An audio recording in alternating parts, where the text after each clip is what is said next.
તમારું નામ? Subhashbhai. Okay. Address? Address Kamrej. Kamrej. શું તકલીફ હતી?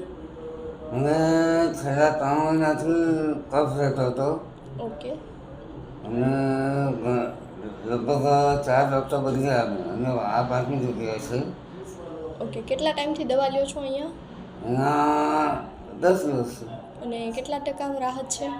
રાહત છે 70% રાહત છે. 70%. હા. ઓકે. Thank you. આજે જોગક્ષમ હોસ્પિટલની મુલાકાત લો.